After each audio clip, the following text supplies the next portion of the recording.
Damos muchas gracias al Señor por este tiempo. Damos gracias al Señor por sus maravillas.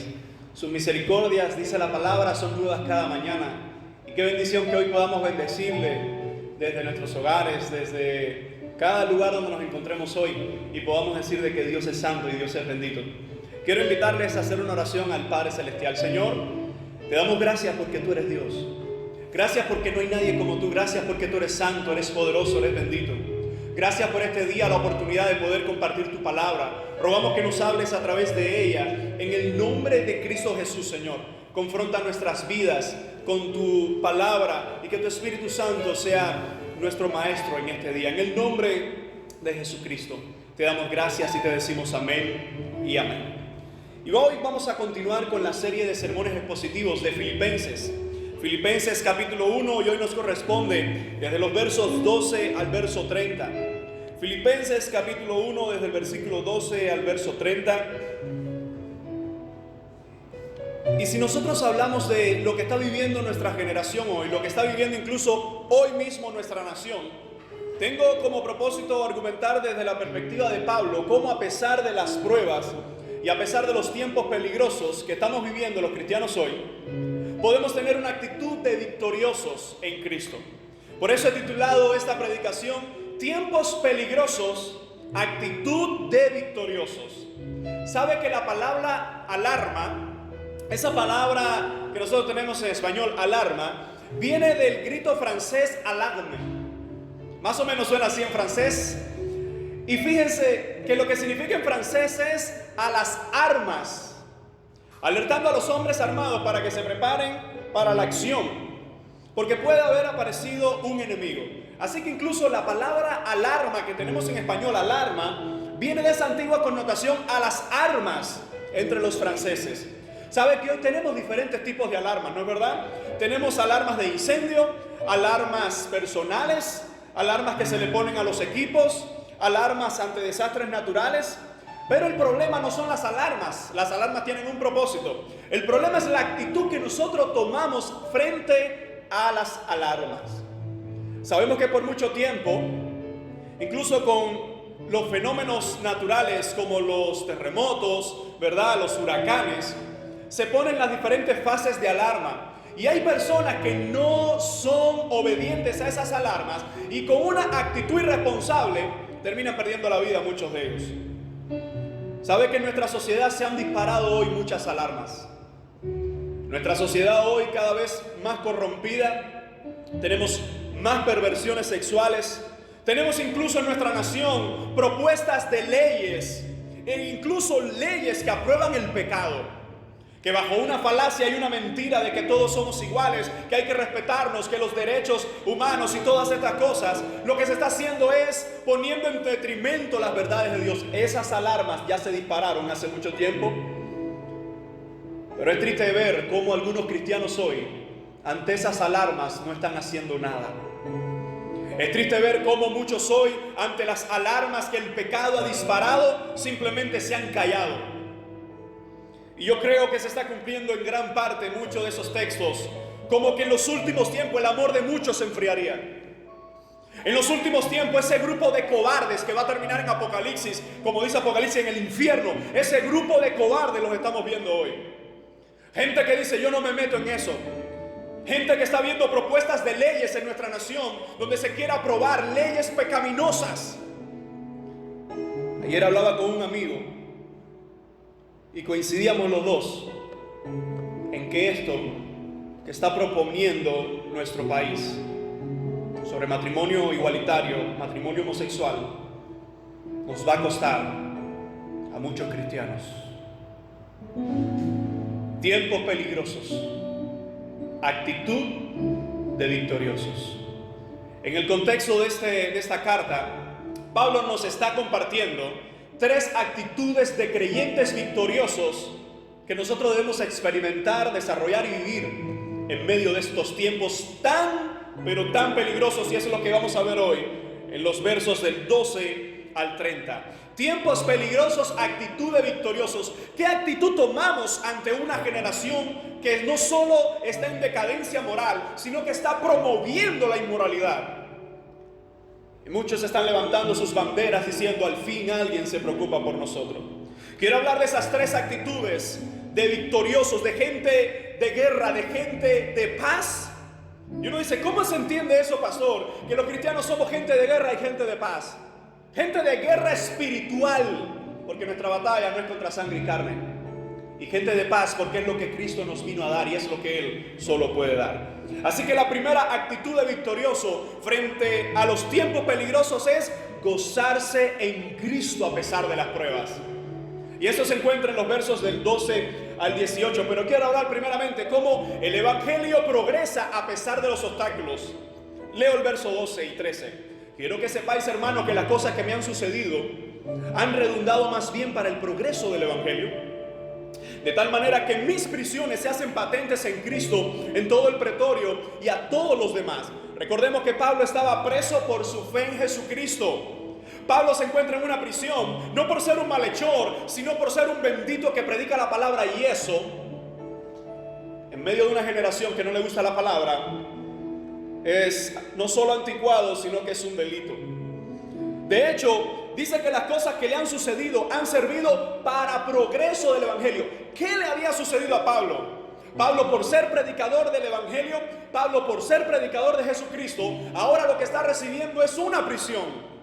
Pero en medio de ese obstáculo, en medio de esa prueba, la actitud que Pablo nos muestra es que cuando tú estás agarrado del Señor y enfocado en Jesucristo, escucha esto: los obstáculos son peldaños.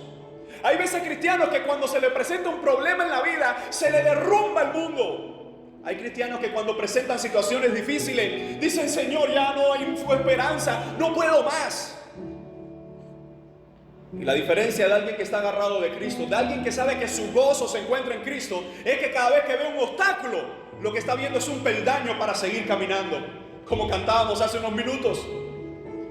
Pablo decía: lo que me ha ocurrido no ha retrocedido el Evangelio. Escucha, a pesar de que este mundo promueva leyes inmorales, a pesar de que este mundo le dé propaganda al pecado, el Evangelio continuará avanzando.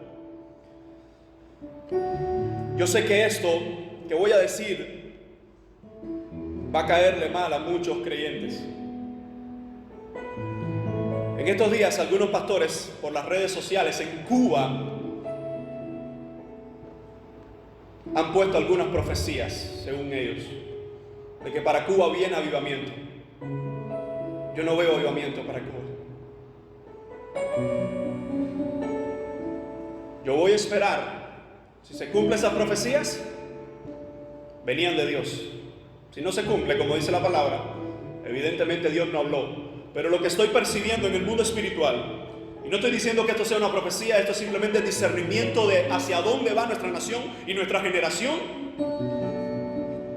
Cristianos, aseguremos más que nunca nuestras vidas en comunión con Dios, porque estos tiempos serán peligrosos. Ya están siendo peligrosos.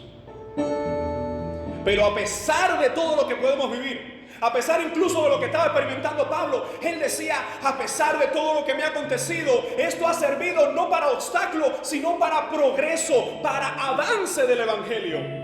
Y esa palabra de progreso, cuando usted la busca en el idioma original, dice uno de las mejores mentes en cuanto al idioma bíblico, que la palabra tiene relación con irse abriendo pasos a machetazos en medio de la maleza.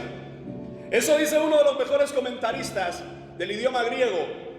Dice, esa palabra, cuando Pablo dijo el Evangelio está progresando, lo que está diciendo, a pesar de toda la maleza, da la idea de alguien que está en un bosque, o alguien que está en un lugar lleno de maleza y tiene un machete en su mano y no hay camino y empieza a abrirse camino. ¿Sabe qué? El Evangelio jamás será detenido. Ni por leyes humanas, ni por actitudes pecaminosas, ni por naciones que se inclinen al pecado. Jamás el Evangelio de Cristo será detenido. Si ese es el avivamiento que algunos ven, pues gloria a Dios. El avivamiento entonces sí es seguro. Pero lo que si algunos ven es que Cuba entera se va a convertir, que las naciones enteras se va a convertir, déjeme decirle, con todo respeto, tenemos que leer más la Biblia. Porque los últimos tiempos no son de fiestas, son de conflictos espirituales a escalas universales. Y fíjense cómo Pablo dice: de tal manera que mis prisiones se han hecho patentes en Cristo, en todo el pretorio. Las mentes teólogas se han discutido qué significaba el pretorio.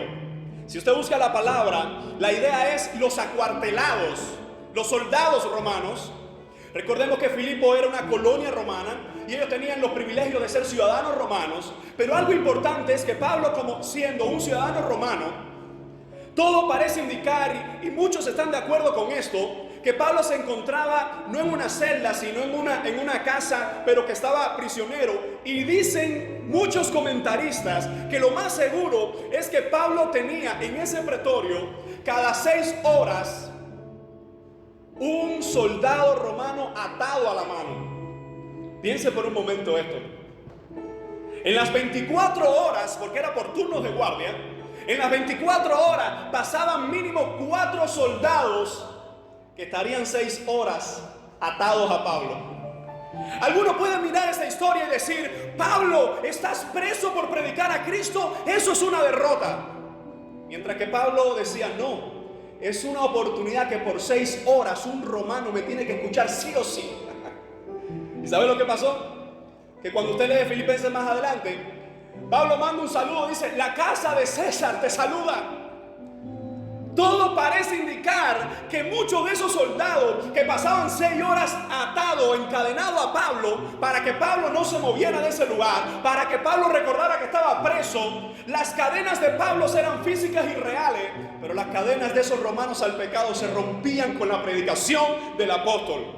Lo que era un obstáculo para muchos se había convertido en una oportunidad. Es como que Pablo decía: muy bien, ya este se convirtió, tráiganme al otro, por favor.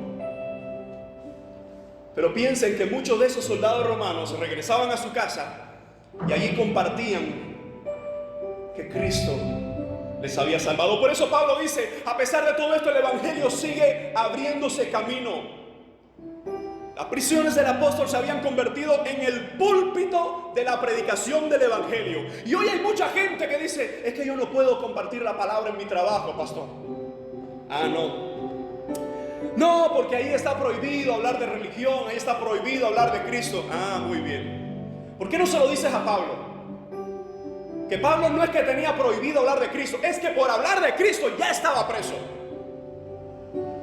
Usted se da cuenta que hoy hay muchos creyentes que se esconden detrás del miedo y se justifican aparentemente con la Biblia. No, es que tenemos que ser de orden, mantener la paz, tenemos que someternos. Sí, pero un sometimiento a las autoridades como Dios lo ha establecido no significa doblegar nuestros principios ante el pecado. Nuestra obediencia al mundo y a las leyes humanas termina donde comienza el pecado. Guárdese esa definición. Nuestra obediencia a las leyes humanas y al mundo termina donde comienza el pecado. La mayoría de los hermanos, dice en el verso 14, que cobraban ánimo con el ejemplo de Pablo. Dice, verso 14: y la mayoría de los hermanos, cobrando ánimo en el Señor con mis prisiones, se atreven mucho más a hablar la palabra sin temor. Quizás en la mente del enemigo de las almas, en la mente del diablo, estaba esa idea: tengo a uno de los mayores predicadores preso. Pero ¿sabe lo que estaba provocando las prisiones de Pablo? Que muchos de estos hermanos decían: él está preso por predicar el evangelio, yo todavía no lo estoy, voy a seguir predicando a Cristo. ¿Se da cuenta? Cuando Cristo es tu sostén, cuando Cristo es el centro de tu vida, cuando Cristo es el centro de tu familia, los obstáculos son peldaños. El apóstol era una fuente de inspiración para los filipenses.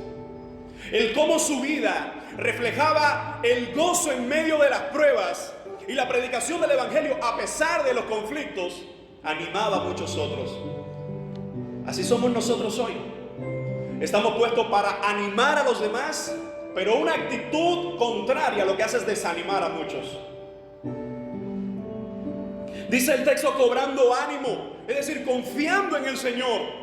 ¿Cómo esta gente podía cobrar ánimo ante una idea que si predicabas la palabra podías terminar preso? Porque cuando entiendes que estás viviendo para Dios, ni el diablo, ni el pecado, ni el mundo puede detener las bendiciones del Señor para nuestras vidas y para nuestros ministerios. Algunos predicaban también por envidia y contienda ante ambos. Entendamos que Pablo desde la prisión motivaba a muchos a predicar, pero habían otros que estaban siendo motivados por Pablo, pero sus intereses eran pecaminosos. Este texto ha provocado un poco de duda en algunos creyentes. Pastor, ¿cómo se puede predicar por envidia? ¿Era verdaderamente esa gente creyente? Vamos a leer lo que el mismo apóstol dice. El verso 15 al 18 dice: algunos a la verdad predican a Cristo por envidia y contienda, pero otros de buena voluntad. Los unos anuncian a Cristo por contención, no sinceramente, pensando añadir aflicción a mis prisiones, pero los otros por amor, sabiendo que estoy puesto para la defensa del evangelio. ¿Qué pues? Que no obstante, de todas maneras o por pretexto o por verdad, Cristo es anunciado, y en esto me gozaré, me gozo y me gozaré aún. Cuando vemos la actitud de Pablo, hermano, la actitud de Pablo nos debe humillar a nosotros hoy. Porque por menos que esto, a veces nosotros se nos derrumba la vida. Aquí hay dos grupos de predicadores que tienen a Pablo como su punto de partida. Uno, el primer grupo, que es la mayoría, como dice el verso 14, predican a Cristo siendo animados por el ejemplo de Pablo. Lo hacen sin temor, de buena voluntad, por amor y por verdad. Pero el segundo grupo, pues, es el más pequeño, pero es el más peligroso. Ellos predican a Cristo por envidia. ¿Cómo puede alguien predicar al Dios que perdona el pecado y que te quita la envidia? Predicar por envidia. Ellos predican, dice, por contienda. Esa palabra contienda tiene que ver con lucha, conflicto. Es decir, ellos estaban predicando para crear un conflicto en la mente de Pablo. Es increíble. El propósito del evangelio es uno: que Dios sea adorado en esa vida y se convierta para la gloria del Cordero. Es un alma que es rescatada del infierno y es trasladada al reino celestial. Esa es la predicación del evangelio. Pero esta gente, el propósito de su predicación no era esa, sino contender, sino que era una predicación, como dice el texto, por ambición, por contención. Era una ambición egoísta con la implicación de rivalidad, hermano. Pero esto a nosotros no nos debe llamar mucho la atención. ¿Cuánta gente hoy no están predicando a Cristo y no le están haciendo genuinamente? ¿Cuántos hoy se paran detrás de un púlpito o comparten la palabra o tienen un ministerio cristiano, un grupo de alabanza cristiano supuestamente, y lo están haciendo para competir con los demás, para demostrarle a los demás que ellos sí lo pueden hacer mientras los demás no lo hacen?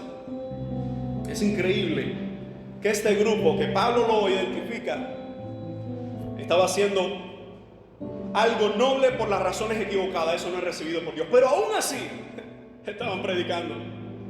Ellos dicen que no estaban predicando sinceramente. Ellos pensaban con eso añadir aflicción a las prisiones de Pablo. ¿Cómo podían ellos añadir aflicción a las prisiones de Pablo? Te cuento. Pablo está predicando desde la prisión, ellos estaban predicando afuera. Y predicando afuera no parece ser que no lo llevaban preso a ninguno de ellos. Tenían mucho más libertad. Y ellos parece que decían: vamos a predicar el evangelio para que Pablo vea que él está preso allí. No sabemos el resto de sus intenciones, pero evidentemente su punto de partida de predicación no era que Cristo fuera glorificado, el reino fuera extendido, sino que Pablo se sintiera mal. No te asustes, porque así hay congregaciones, así hay cristianos, así hay pastores, así hay líderes hoy, que lo que hacen para Dios, o supuestamente ellos creen que lo están haciendo para Dios, lo están haciendo por rivalidad, por contención. Y Pablo dice que esta gente hacían todas estas cosas. La palabra pretexto significa fingimiento, da la idea de una máscara. Pablo mismo declara en esta última palabra que lo que ellos hacían evidentemente no era recibido por Dios. Pero fíjense, la actitud de Pablo, a pesar de lo que estaba haciendo esa gente, que querían que él se sintiera mal, dice: de todas maneras, o por pretexto, es decir, por fingimiento o por verdad, Cristo es anunciado. Increíblemente, a través de esos envidiosos, el evangelio sigue siendo anunciado. Ahora, yo no haría una teología de que estaría bien predicar a Cristo por envidia. Yo no quisiera estar en el pellejo de esa gente. Porque a diferencia de ellos, lo que nos muestra a nosotros que ni aún así, con malos principios, Pablo fue movido de su pensar. Cuando estamos enfocados correctamente en Cristo, los obstáculos se convierten en peldaños. Lo que parece que nos desanima se convierte en más ánimo. Cuando estamos de tal manera enfocados en que Cristo es el centro de nosotros, podemos decir: es cierto que el mundo se está cayendo en pedazos, es cierto que las leyes humanas cada vez están más perversas, es cierto que las autoridades humanas cada vez están promoviendo más el pecado, pero aún así puedo gozarme en que Cristo sigue a mi lado. ¿Alguien puede decir amén? Seamos de los que predicamos a Cristo y nos gozamos incluso en medio de las pruebas. Tiempos peligrosos, actitud de victoriosos. Segunda actitud que debemos tomar ante los tiempos peligrosos: exaltar a Cristo, escuche bien, o por vida o por muerte. Y aquí es donde se va a diferenciar el cristiano genuino del falso. Dice el versículo del 19 al 20a, la primera parte: los que viven para Jesucristo no serán avergonzados. Verso 19: porque sé que por vuestra oración y la suministración del Espíritu de Jesucristo, esto resultará en mi liberación, conforme a mi anhelo y esperanza de que nada seré avergonzado. Yo quisiera, si pudiera hacer una entrevista a Pablo, decirle: Pablo, ¿cómo es que hay un grupo de creyentes o aparentes creyentes que están predicando a Cristo por envidia y te están haciendo todas estas cosas? ¿Cómo es posible que por predicar a Cristo tú y ningún otro apóstol, solo tú, estás en prisión? ¿Por qué todavía sigues de esa manera animado si a veces yo conozco cristianos que por menos que eso se desaniman en el servicio al Señor? Yo creo que la respuesta de Pablo sería sencilla: porque el que sirve a Cristo jamás será avergonzado. Aunque el mundo intente avergonzarte desde sus patrones, delante de Dios jamás seremos avergonzados. Mire cómo Pablo dice: sé que por vuestra oración. Pablo sabía que había una iglesia en Filipos que estaba orando por él, mientras hay otros que se alegran por el sufrimiento de muchos cristianos. Los cristianos verdaderos, la iglesia de Cristo, intercede cuando los hermanos están en crisis. Y Pablo dice: y por la suministración. Esa palabra suministración tiene que ver con la provisión, el sustento. Él está diciendo sus oraciones y el sustento del Espíritu de Jesucristo mismo me alentan, me dan fuerzas. Él dice: yo sé que esto va a resultar en mi salvación. Aunque la Reina Valera traduce liberación, la palabra se puede entender como salvación también. Evidentemente no era la salvación del alma, sino la salvación de aquella situación. Pablo se sentía confortado en que las oraciones de los hermanos y la providencia de Dios no le iban a dejar solos. E incluso él tenía la convicción, como dice el verso 20, la primera parte: conforme a mi anhelo y esperanza de que nada seré avergonzado. Había un grupo intentando avergonzar a Pablo, pero aún así Pablo sabía que cuando hay tiempos peligrosos, tu actitud tiene que ser la de un victorioso, pero victorioso con Jesucristo. Algunos pueden pensar que en estos tiempos la iglesia ha retrocedido o la iglesia se ha apagado. Yo no creo eso. Yo creo que cuando vemos la historia de la iglesia, desde el libro de los Hechos hasta el día de hoy, fue en los momentos de mayores crisis donde la iglesia más avanzó. ¿Sabe por qué? Porque cuando el fuego está más fuerte, los elementos se purifican mucho más. Cuando las crisis se incrementan, solo queda el creyente genuino. El inconstante, el de doble ánimo, ese se va. El que tiene miedo por el evangelio, ese se va. El que no tiene a Cristo como el centro de su vida, ese se va. Exaltar a Cristo por vida o por muerte debe ser nuestro mayor anhelo, y no en palabras. Porque yo he visto cada publicaciones de cristianos, cada frase de cristianos que dicen: Cristo, tú eres mi vida, Cristo, tú eres mi todo, y siguen repitiendo aquella frase de Pedro: aunque todos te dejen, yo nunca te dejaré. Minutos, horas después,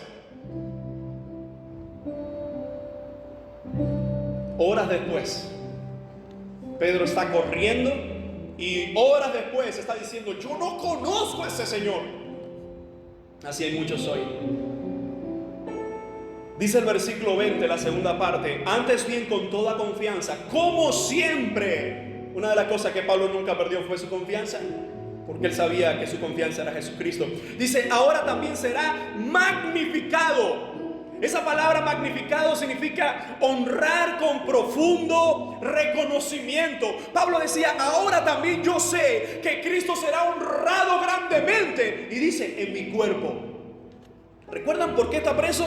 Está preso esperando sentencia, apelación a César. Él no sabe cómo va a terminar la historia, pero él sabe quién está como dueño de la historia. Dice: sé que Cristo será glorificado, magnificado, exaltado. Dice: o por vida o por muerte. Porque para mí el vivir es Cristo y el morir es ganancia. Mas si el vivir en la carne resulta para mí en beneficio de la obra, no sé entonces qué escoger. Porque de ambas cosas estoy puesto en estrecho, teniendo deseo de partir y estar con Cristo, lo cual es muchísimo mejor. Pero quedar en la carne es más necesario por causa de vosotros. Y confiando en esto, sé que aún permaneceré con todos vosotros para nuestro provecho y gozo de la fe, para que abunde vuestra gloria de mí en Cristo Jesús por mi presencia otra vez entre vosotros. Pablo tenía la convicción de que Cristo sería profundamente honrado en su ser. Esta frase: Emoigar tozen Christos kai apotathein kerdos. No estoy hablando lenguas, estoy hablando una lengua, que es como sonó aquella frase en griego: el vivir es Cristo y el morir es ganancia. Pero Pablo no lo estaba diciendo para que se escribiera una canción bonita. Pablo lo estaba diciendo como la sentencia de su vida cristiana. ¿Sabe por qué? Que en cualquier momento podían tomarlo, juzgarlo y arrancarle la cabeza. De hecho, sabemos por la historia cristiana que murió decapitado allá por el año 64. Algunos creen que Filipenses se escribió en el año 61. 60, 61. Así que todo parece indicar que faltaban solo unos 2 o 3 años para que Pablo muriera. Él no estaba inflando un globo como decimos nosotros en Cuba. Él no estaba fanfarroneando. Él no estaba: no, la vida, la muerte, jaja. No, él sabía lo que estaba hablando. Esta profunda verdad es el centro de todo el gozo que tenía el apóstol. Pues vivir para Cristo, en otras palabras, él estaba diciendo: para mí el vivir es Cristo, es vivir con Cristo, es vivir en Cristo, es vivir para Cristo. Él estaba diciendo: si me quedo vivo, será no solo en Cristo, sino para Cristo, por Cristo y de Cristo. En otras palabras, él decía: todo lo que viva será para él. Ay, cristiano, y tú y yo hoy, lo que estamos viviendo hoy, ¿en qué estamos pensando? ¿Solo estamos pensando en las cosas materiales? Pablo decía: yo sé que voy a honrar a Jesucristo. Si es por la vida, en mi vida lo honraré. O por vida, y ahora viene la parte difícil, o por muerte. Dice: el vivir es Cristo y el morir es ganancia. ¿Qué significa esa palabra ganancia? Porque morir sabemos todo lo que significa. Él decía: el morir no era otra cosa más que reunirse con Cristo por la eternidad. Pablo ganaba como quiera. Usted sabe que en los juegos tú vas con la de ganar o con la de perder. Todos van con el deseo de ganar. Pero Pablo no tenía ninguna opción de perder en su vida. Si vivía y salía de aquella prisión, lo estaba haciendo para Cristo. Pero si moría, se estaba reuniendo con la eternidad con Cristo. ¿Te das cuenta? Cuando nuestra perspectiva cambia y dejamos el miedo a un lado de lo que van a decir de nosotros, ¿qué van a hacer con nosotros? Podemos decir: si vivo, Señor, ayúdame a vivir para ti, para que mi vida te honre y te glorifique. Si esa no es una realidad en la vida de una persona, lo más seguro es que esa persona está muy lejos de Cristo. El problema es que a veces tenemos que predicarle y recordarle el evangelio al cristiano. Y Pablo decía: pero si muero, aún así eso para mí es ganancia. De ambas cosas estoy en estrecho. Prefiero irme con Cristo, que es mejor. Se acaba el sufrimiento, se acaba el dolor, se acaban las pruebas. Incluso Pablo dice: tengo deseos de partir. Esa palabra partir significa literalmente: tengo deseos de soltar las amarras. Es como el barco que está en la orilla, ¿verdad? Está en el puerto y está con las amarras. Y para que el barco parta, tiene que desafarlo y soltar las amarras. Pablo decía: yo lo que tengo deseo ya es de soltar las amarras de este mundo. Todo lo que me amarra a este mundo. La diferencia de Pablo a muchos hoy es que hay gente hoy que se está cada vez amarrando más a este mundo, amarrando más a este mundo, aferrándose más a este mundo. Y Pablo decía: tengo deseo ya de soltar las amarras y estar con Cristo. Eso es muchísimo mejor, se acaba el problema. Pero Pablo no estaba pensando en él y en su bienestar. Dice: pero sé que quedar en la carne es mejor, es más necesario por causa de ustedes.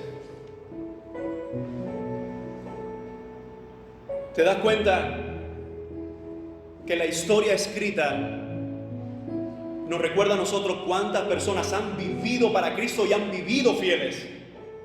Pero también nos recuerda cuántas personas han muerto por Cristo y han muerto fieles. Si usted pudiera leer algún día el libro de John Foxe, el libro de los mártires, se llama así, el libro de los mártires, es probable que tu corazón se desgarre leyendo ese libro. Empieza muy apasionado, hablándote de la muerte de los apóstoles, termina hablando el siglo pasado y parte de este, todos los cristianos que han dado su vida por Jesucristo. Y ese solo está registrando lo que se conoce o lo que se pudo investigar según estos autores. Miles de cientos de mártires han muerto, han dado su vida por el evangelio. Y hay cristianos que porque le digan: ah, tú eres religioso, tú crees eso, tú estás en contra de esto, estás a favor de la familia, o tú... ¿Cuántos cristianos hoy, por mucho menos que su vida corra peligro, están negando a Jesucristo? A pesar de que hoy nosotros tenemos diferentes crisis y pruebas, vivamos como el apóstol, sabiendo de que la vida es de Cristo. Pero si por Él nos llegara la muerte, escuche, yo no estoy hablando porque esto se me ocurrió, porque es una frase bonita del apóstol. Estoy hablando porque veo esto como una realidad para el cristiano. Estoy hablando porque hay muchos países donde el cristianismo está siendo perseguido hace mucho tiempo. Si un día llegara la opción de Cristo o la vida, hay una historia que es una de las que más me apasiona sobre los mártires. Una es bíblica, la de Esteban, pero la otra es posbíblica, es decir, de la historia posterior a la Biblia, y es la de Policarpo. Policarpo, según se cree, fue discípulo de Juan, el apóstol. Y sabe que cuenta la historia que Policarpo, estando al borde de la muerte, lo tenían atado para darle muerte. El que estaba dirigiendo aquel show, aquel espectáculo por causa del evangelio, le dijo: Policarpo, tu última oportunidad para decir de que César es el Curios, César es el Señor, niega a Cristo y di que César es el Curios y tendrás la vida. Me encanta cómo se recoge la historia, aunque sé que las letras siempre esconden esa idea de haber estado allí. Pero la frase de Policarpo, cuando le dijeron: decide ahora, niega a Cristo y di que César es el Curios, Era solo una frase. Así hay muchos cristianos hoy. Nada, yo dije que no, que yo no soy cristiano, que yo estoy a favor de aquello y lo otro. Nada, es que yo quería regresar a mi casa con mi familia, no quería. Dice Policarpo: ¿cómo puedo negar a aquel que por 86 años ha estado conmigo y nunca me ha dejado? César no es el Curios, Cristo es el Curios. ¿Sabe cómo terminó la historia, verdad? No terminó con trompeta sonando, aleluya, Policarpo, era una prueba, era una cámara oculta, váyase que usted. No, terminaron matándolo.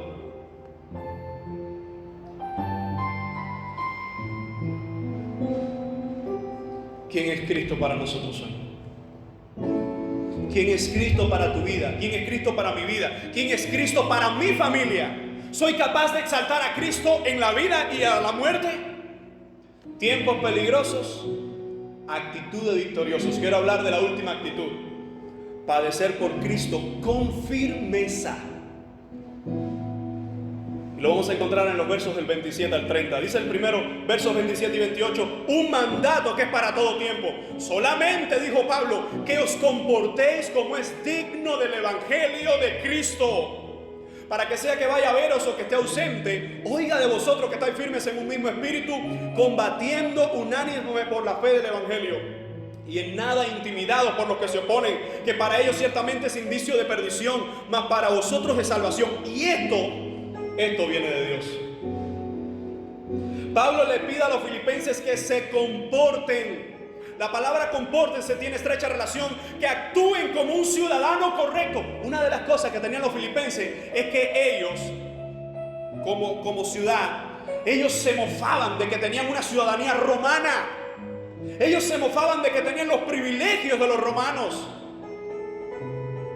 Y Pablo dice que su comportamiento, que la forma de conducirse como ciudadanos, recuerden, porque él lo va a decir incluso más adelante, que nuestra ciudadanía está en el cielo. ¿Cuánta gente hoy dice que es cristiano, pero su comportamiento pisotea el cristianismo? ¿Cuántos cantantes famosos, cuántos cristianos que salen por todas las redes, cuántas iglesias hoy dicen ser cristianos y su comportamiento es de ciudadanos, pero ciudadanos del mismo infierno? Pablo le dice a los filipenses que su comportamiento sea digno del evangelio. ¿Cómo se comporta un ciudadano del evangelio? ¿Cómo se comporta un ciudadano del evangelio cuando ve las atrocidades de este mundo? ¿Cómo hacer digno el evangelio con mi forma de vivir? Que tus palabras y tus hechos estén en relación con lo que Dios dice. Eso es un comportamiento digno. Que donde quiera que estemos, nos cueste lo que nos cueste, digamos, soy cristiano y nunca estaré a favor de esos pecados. Eso es un comportamiento digno. Que digo, el matrimonio es entre un hombre y una mujer. La familia es lo que Dios creó. El aborto es un asesinato. La fornicación es algo abominable y detestable por Dios. Cuando yo diga eso con mis palabras, donde quiera que esté, pero cuando también yo muestre eso en mi familia, protegiendo a mi esposa, cuidando a mi esposa, enseñando a mis hijos, cuando yo muestre el evangelio en mis palabras y en mis actos, eso es comportarse digno del evangelio. Hay muchos cristianos o supuestos cristianos hoy que su comportamiento no es digno del evangelio.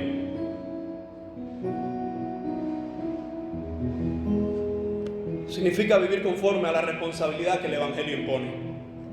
Eso es comportarse digno del evangelio. Y Pablo decía, porque quiero oír de vosotros que estáis firmes. Esa palabra firmes, hay otras traducciones que dicen que continúan de pie. Algunos dicen, no, los hombres morimos de pie. Bueno, sí, eso es una frase que existe hoy, que algunos machistas pueden usarla. Pero aquellos que no somos machistas decimos, no, los cristianos morimos de pie o de rodillas, pero morimos por Jesucristo, sin negar los principios del evangelio. Y aquí es fácil decirlo. Aquí es fácil decirlo.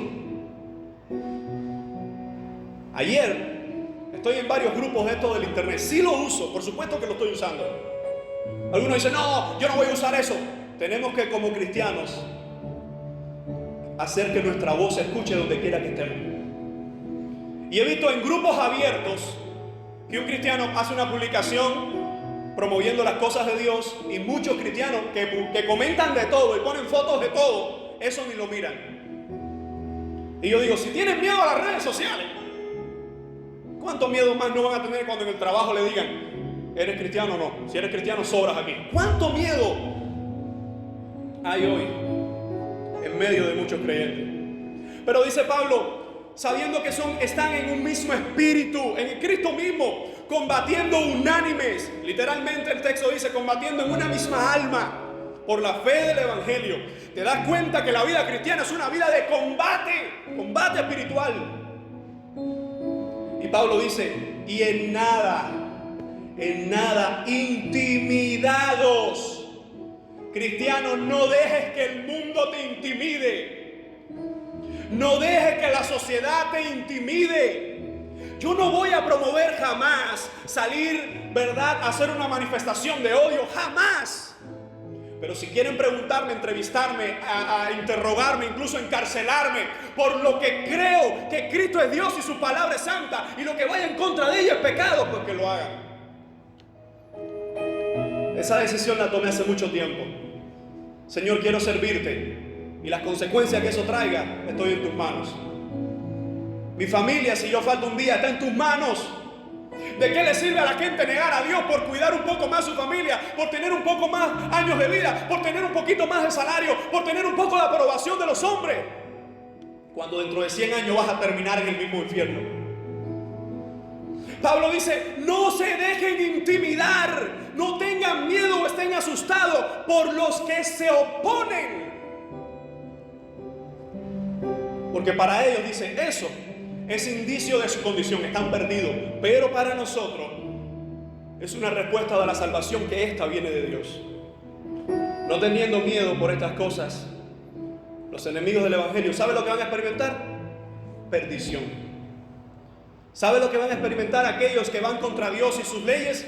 Perdición.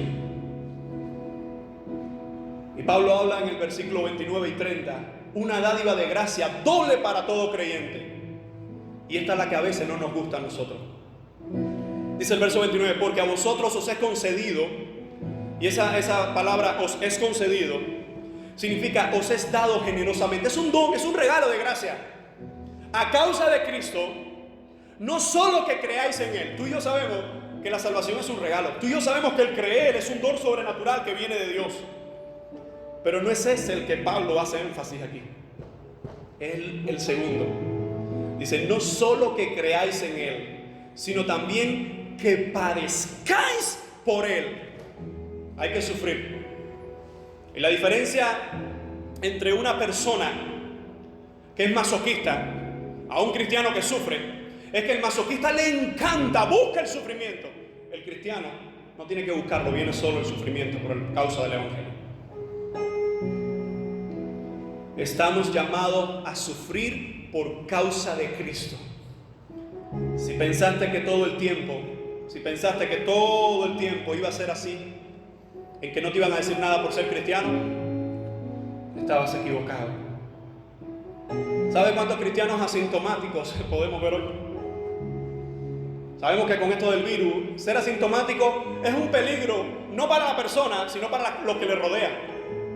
¿Por qué razón? Porque si tienes el virus y no tienes ningún síntoma, tú lo vas a pasar bien, en la mayoría de los casos. Pero estás contaminando a otra gente que es probable que ellos no lo pasen bien. Así hay muchos cristianos hoy, que supuestamente ellos tienen a Cristo en su vida, pero ellos no hablan, sienten ni padecen por causa de Cristo. Ellos ven que se está atacando la familia, ven que se está atacando el evangelio y no les interesa. Y ellos van a ser juzgados por Dios. Pero los que están alrededor de ellos también serán juzgados. Pablo dice, os es concedido por causa de Cristo no solo que creáis en Él, sino también que sufráis por Él. Teniendo este mismo conflicto, la palabra conflicto viene del término agonía. Pablo tenía una agonía en aquella cárcel. Tú dices, ¿cómo que agonía si él se gozaba? ¿Cómo que agonía si él exaltaba al Señor? ¿Cómo que agonía si él estaba experimentando la misma prisión? Los cristianos en Hechos consideraron el sufrimiento como algo digno de recibir. Mira lo que dice Hechos 5:40. Y convinieron con él y llamando a los apóstoles después de azotarles, les intimaron a que no hablaran en el nombre de Jesús y los pusieron en libertad. Y ellos salieron de la presencia del concilio gozosos de haber sido tenidos por dignos de padecer afrenta por causa del nombre.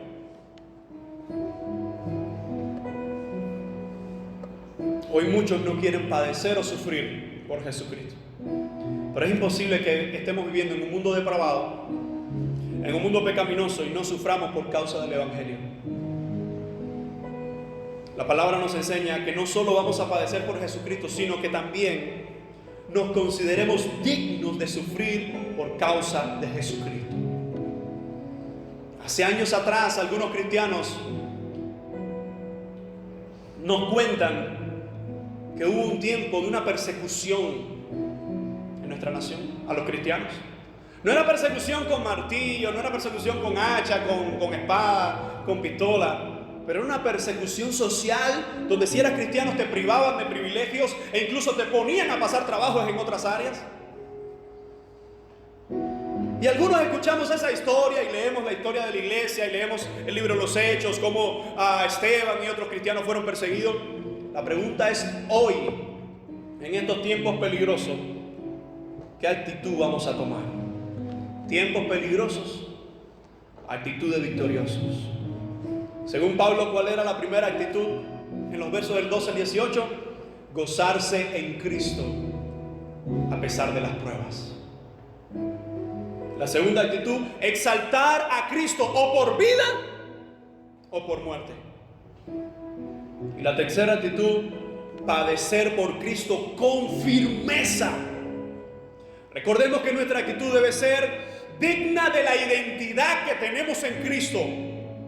Podemos gozarnos en medio de las pruebas sabiendo de que a pesar de todo lo que ocurra, el Evangelio sigue progresando, Cristo sigue reinando. Podemos y debemos exaltar a Cristo con nuestras vidas, todo lo que hacemos que le honre, pero incluso si algún día llegara la muerte, también honrarle y exaltarle con ese sacrificio. Y recordemos que estamos llamados también a padecer, a sufrir por consecuencias del Evangelio. Tiempos peligrosos, y es probable que se pongan más peligrosos. Sigamos actuando como creyentes victoriosos en Cristo. Quiero invitarles a orar. Padre, en el nombre de Jesús, nuestras vidas están en tus manos. Pedimos, oh Dios, por tu iglesia. Imploramos, oh Señor, por cada familia creyente. Aunque se nos ataque, aunque se nos vitupere, nuestras vidas están en ti. Los tiempos son peligrosos, pero tú eres más que poderoso. Y en ti nosotros podemos ser victoriosos, Señor. No es un eslogan lo que queremos hablar o regar o repetir. Es tu verdad la que queremos proclamar. Si tú estás con nosotros, ¿quién puede contra nosotros, Señor? Este mundo que acepte las leyes que quiera. Nuestra sociedad que elija los caminos que desee. Nuestra actitud seguirá siendo la de aquella iglesia que te exaltará a ti, que te glorificará a ti y que te predicará a ti, Señor. Yo y mi casa, Señor, te serviremos a ti. A pesar de que esto pueda traer intolerancia en muchos, a pesar de que esto pueda traer persecución, yo y mi casa, yo no sé los demás, pero yo y mi casa te vamos a servir. Danos las fuerzas en el nombre de Cristo Jesús. A pesar de que sean tiempos peligrosos, al igual que Pablo, al igual que muchos de aquellos filipenses, al igual que la iglesia a lo largo de la historia, al igual que la iglesia en el futuro, hasta que tú vengas, siempre habrá un hombre, una mujer, una familia, una iglesia, una congregación local, pero sobre todo la iglesia universal en todo lugar, que podrá decir: Señor, nuestra esperanza y confianza está en ti. En el nombre de Cristo Jesús te damos gracias, te damos gloria y te decimos, Señor, amén y amén.